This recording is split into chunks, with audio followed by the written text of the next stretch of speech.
Australia's New South Wales has just reported another 800 new COVID cases, a slight drop from Sunday's record daily high.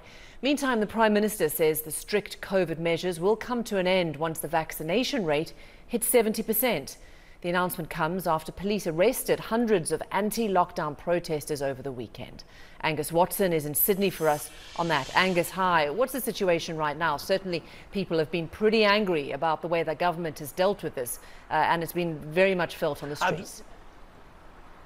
Absolutely, Robin. The scenes over the weekend in which violent protesters turned out across Australia's major cities of Sydney or Melbourne is not what many people in the community here wanted to see, and absolutely not what politicians wanted to see. The politicians that have been telling their citizens to stay at home across major cities in Sydney, in the capital Canberra, and Melbourne as well. In Melbourne, particularly violent scenes on Saturday. And that's just the beginning of Scott Morrison's troubles, the Prime Minister of Australia. He was lauded for his success in 2020 with keeping the virus at bay with strict lockdowns and strict border measures, keeping the virus out. But Delta has changed the game for him, meaning he's now saying that case numbers, well, frankly, they may be out of control. They might not be getting down to the low numbers that we saw earlier this year and last year, Robin. Instead, he wants the focus to shift to hospitalisations and deaths. But the problem for him, of course,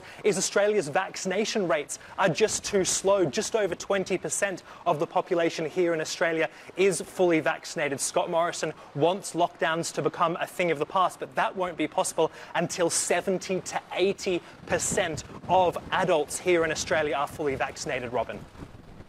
And let's also talk about New Zealand, a nationwide lockdown until at least Tuesday, I understand. How likely is that they'll be able to be released from that?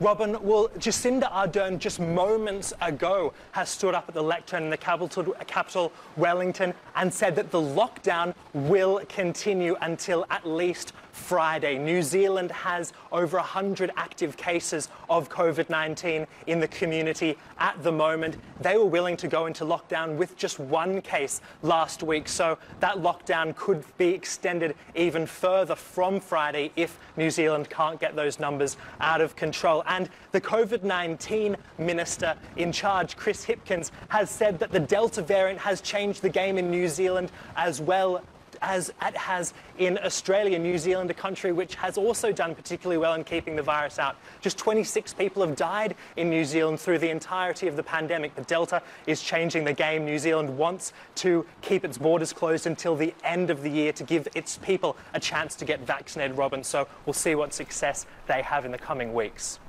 Angus Watson there, thanks for that, live in Sydney. Well, let's stick in Australia. I'd like to bring in Sanjaya Senonayake. He is an infectious diseases specialist and an associate professor at the Australian National University Medical School. Dr. Hi, lovely to see you. You're joining me from Canberra. So is the Prime Minister acknowledging that the restrictions in Australia so far has been overkill, too tough, not effective in the long run? Oh, look, I don't know about that, Robin. We certainly are trying to find that fine balance with trying to get life to move on normally without all the economic and psychological and medical hardships we've seen with COVID, but also balancing that with making sure that the healthcare system doesn't get overwhelmed. So a lot of the country is in lockdown at the moment. In fact, where I am in Canberra is in lockdown. Yeah, and many Australians seem to think that these lockdowns are never ending. Has the Australian leadership, do you think, been beaten by this virus and trying to retreat into an island nation mentality, but at the same time not managing to deal with it when Delta turned up? How much has Delta changed the conversation for Australians? Oh, look, Robin, Delta has been a game changer. So we had the Alpha variant enter the country, would have been at the end of last year or the very start of this year, and we had a number of incursions through hotel quarantine into the community in different parts of the country, and we were all very worried because we knew it was more infectious than the other Wuhan strain, but that never bore fruit. We were able to get on top of it no matter what state or jurisdiction was involved. But Delta is different. It is far more infectious And once it gets a foothold in a community, it is spreading like wildfire. So that has changed the mentality. And even the vaccination rate in Australia has just accelerated in response to seeing what Delta can do. Why is the vaccination rate so low? I mean, again, is this another failure by the government?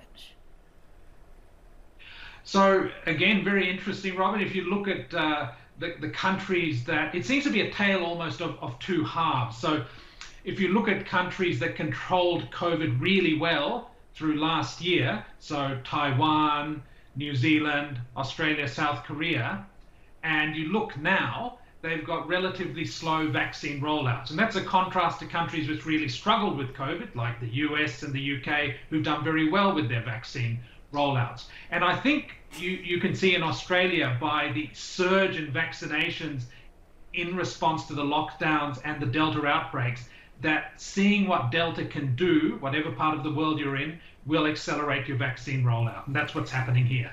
But I just want to get, I mean, for many Australians, having this number of 70% or 80% vaccinated, it's kind of going to be a moving target, isn't it? Particularly if boosters come into play, because you're never really going to get on top by hitting a finite 70%, because you're having to play catch up with whoever gets vaccinated and needs a booster in 8 months. Particularly also the fact that a lot of people, 20% perhaps of the population and certain teenagers, you know, really make up that dent into 70%. So it just, the numbers will never add up. And that means for many Australians, this is endless.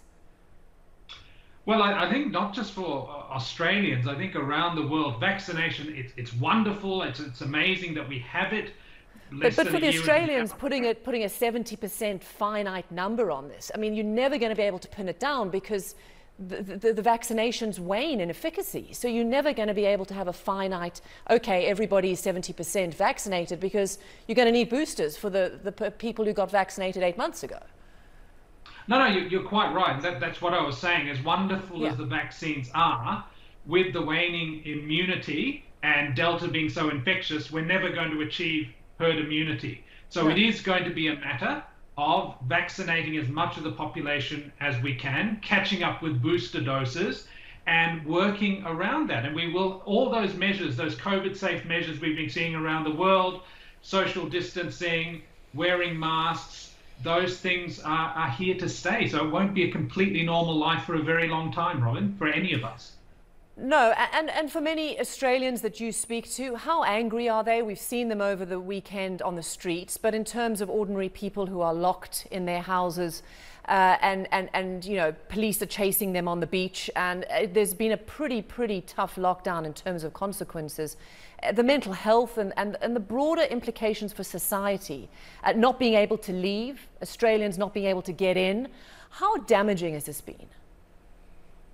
Oh, look, of course, the lockdowns have enormous amount of negative consequences, and you do see that manifesting with the protest. But at the same time, a lot of people are understanding and are compliant.